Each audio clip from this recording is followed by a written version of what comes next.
I'm Ashley Hawkins and I am the manga librarian, and today I am talking about incoming trends for 2022. This is going to be a shorter video that just kind of talks about what's coming up for 2022. I'm going to talk about some of these things in longer contexts in forthcoming videos.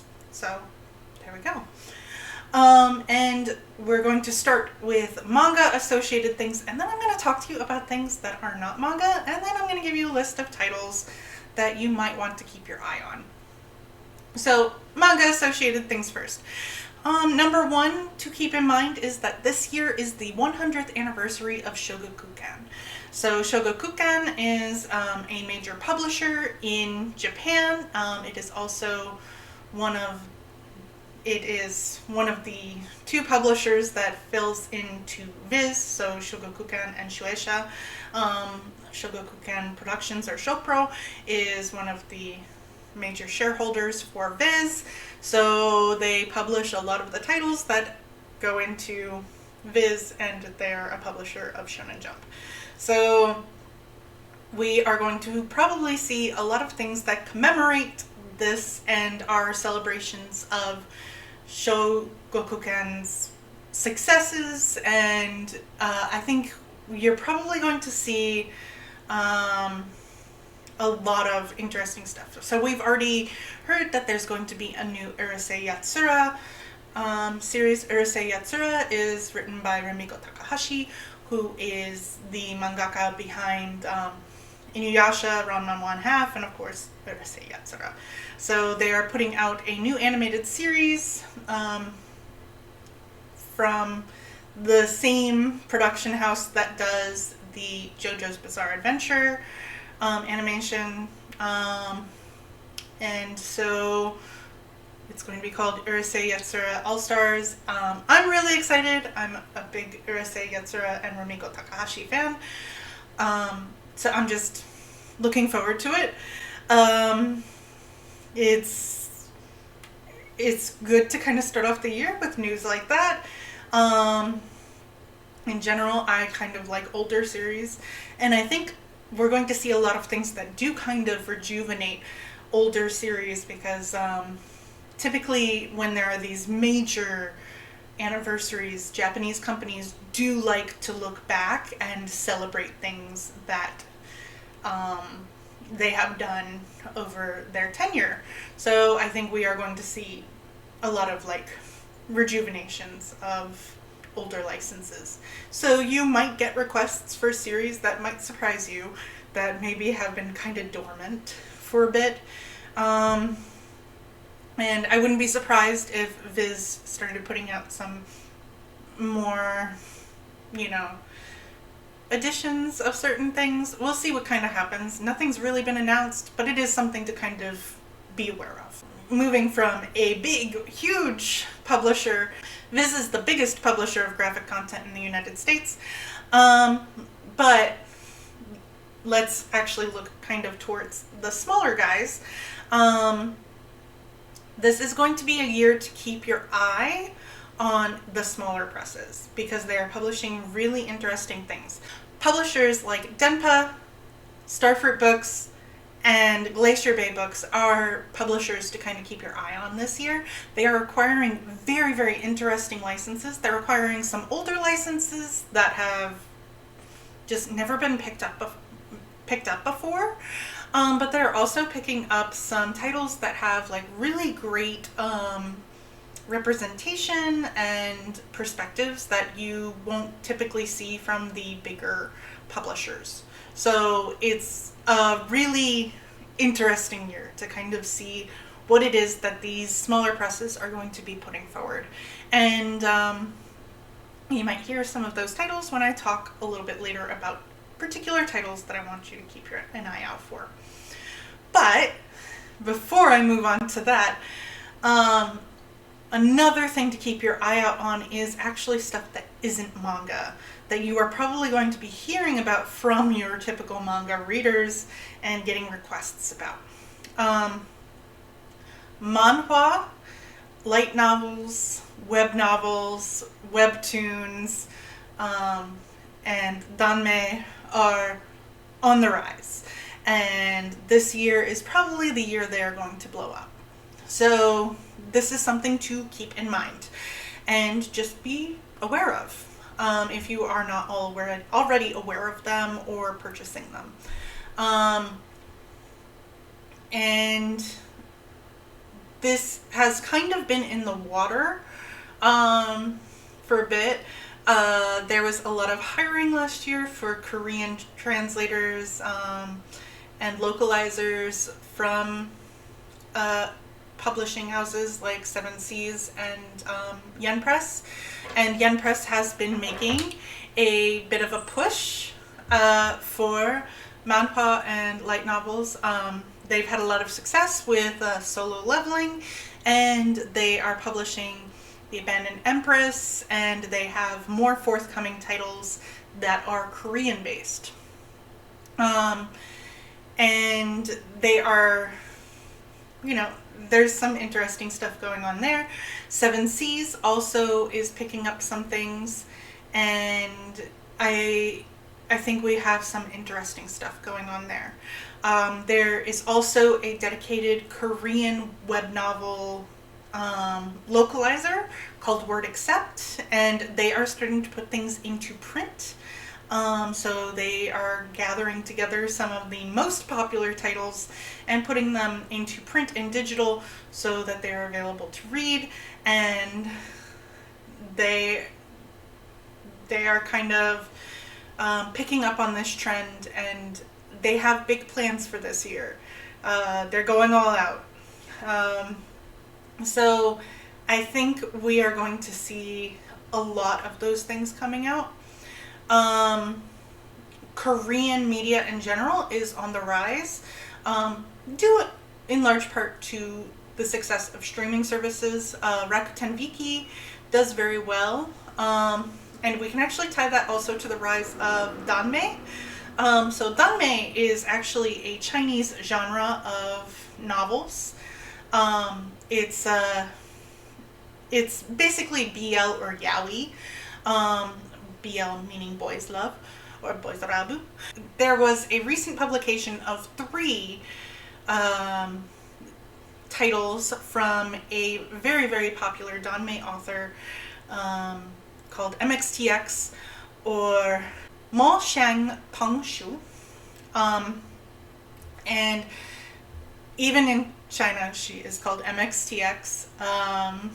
And MXTX novels are incredibly, incredibly popular, and their publication was met with resounding success. They wound up on bestseller lists, and it's been just a big success for Seven Seas. So I think we are going to see more of MXTX's titles being brought over. We're obviously going to see more volumes in the 3 series being brought over. One thing to know about web novels and light novels is that they are usually serialized, and they will often go on for many, many volumes. And they have a lot to them. There's a high content ratio, and they'll go on for many years. So just kind of know about that. And the success of those novels is in large part also to streaming services, because there are television adaptations of all of these things. There are television adaptations of manhwa, there are television adaptations of MXTX novels. One of the, arguably, the most popular of the MXTX novels is Grandmaster of Demonic Cultivation, which is actually the series The Untamed, which you may have even heard of. It has gorgeous aesthetics, and very attractive young men playing the parts, and it has just a very devoted fan base. So that is just kind of the trend right now. We have a lot of adaptations of these things. So there's adaptations of MXTX novels, there's adaptations of manhwa, that do very, very well and become very, very popular series. And what tends to happen is somebody will watch the series, want to know more, they'll find the manhwa.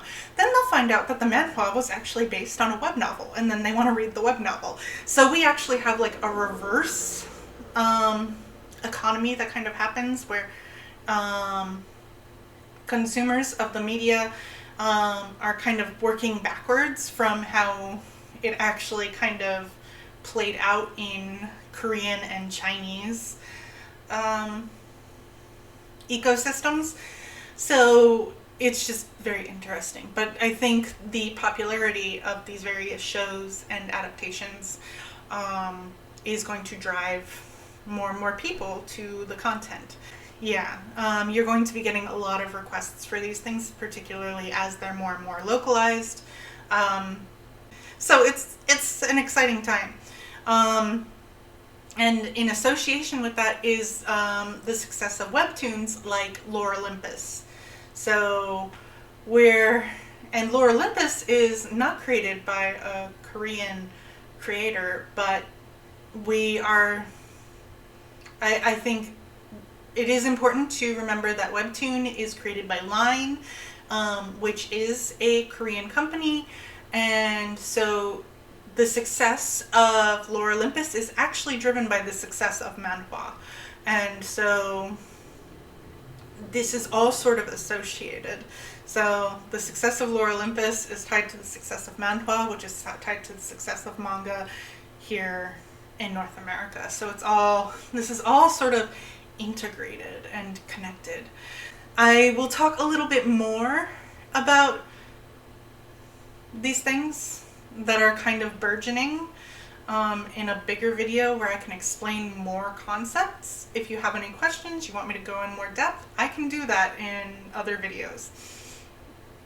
But for now, let me talk to you about some titles that are not necessarily Shonen Jump titles, but are coming out this year, are going to be new series, and have kind of socio-emotional tie-ins that are from various manga publishers that I think you should keep an eye on if you are a librarian or a school librarian, that will be really good for you to know about. So the first I want to mention is Shonen Note Boy Soprano by Yuki Kamatani, who is the mangaka behind Our Dreams at Dusk. It's going to be published by Kodansha, and if you enjoyed Our Dreams at Dusk, you're going to love this. This is a title that a lot of people really wanted.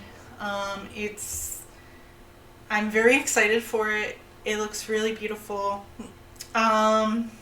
And it's just very exciting to see something else by Kamatani being brought over. Kamatani is actually ex-gender, so they are a representative of the queer community in Japan writing these stories, so it's really great to see another title by Kamatani sensei being brought over. So this is really exciting. Our Dreams at Dusk was really beautiful. This will also be really beautiful. Next is a series that everybody's been wanting for a really long time, and it's March Comes In Like a Lion by Chika Umano, and it's going to be published by Denpa. And this is another really gorgeous series. It's actually a very iconic series, and it's astonishing that it has taken this long for March Comes In Like a Lion to be, localized. So it's super exciting.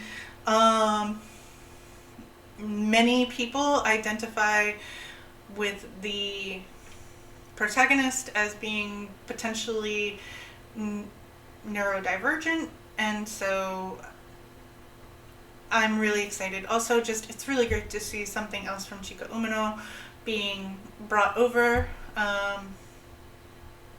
In Japan, Chika Umano is a huge name in manga, so like I said, it's really astonishing that it's taken this long.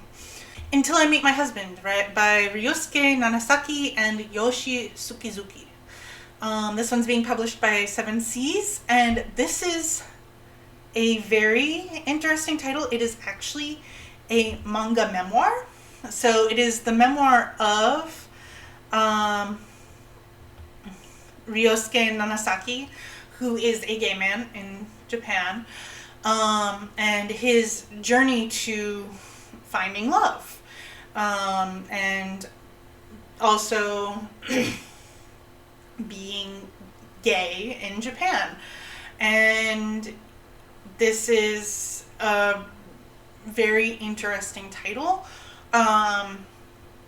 We're getting both the manga adaptation and the original memoir, and it's really interesting to get more nonfiction. Seven Seas also does just a really good job with memoir manga. So this one, though, is interesting in that it's been written by, it has a different writer and a different illustrator. So it's a collaboration piece, and it's going to be a pretty big deal when it comes out. It's very exciting, like I said, to see more and more of this type of content. So this one is on a lot of people's radar, and a lot of people are very excited about it. It's just really great to be getting the voices of people's experiences. From that note, we're also getting Our Colors by Gengoro Tagame, who is the mangaka behind My Brother's Husband. And this is a story about a young man who is a painter, and he experiences his world in like hues of blues and reds, and he actually meets an older gentleman who is the owner of a local coffee shop and is out and gay, and there's sort of a mentorship that develops, and this is a very interesting perspective in manga. And it will be a big deal because Our Brother's Husband was a big deal. And this one, like I said, is also going to be a big deal. Gengoro Tagame is like a big name in LGBTQ plus manga in Japan. So this is a title that you're probably going to want to look at, particularly if you are a high school librarian. If you've already got My Brother's Husband, this is probably something else you're going to want to have. Another title to keep an eye out on from Yen Press is Run on Your New Legs. Run on Your New Legs by Wataru Midori is about a young man who dreamed of being an ace striker on the soccer team, but he loses his left leg. And so his dream transforms as he adapts to his new prosthetic, and he decides that he is going to become a track star, and his goal becomes to win the gold at the Tokyo Paralympics in 2020. So we're getting this after the 2020 Olympics have occurred, but that's just kind of the natural way that manga sometimes goes. We get things a little late. But, it's a slightly different title than what you might typically see, but it has a really great concept behind it, and it's exciting and interesting to see more disability representation in manga. And also to see disability representation where it is the protagonist not being defeated, but deciding to just latch onto a new goal moving forward. And the cover is already super dynamic and puts the prosthetic forward. And these things are just exciting. And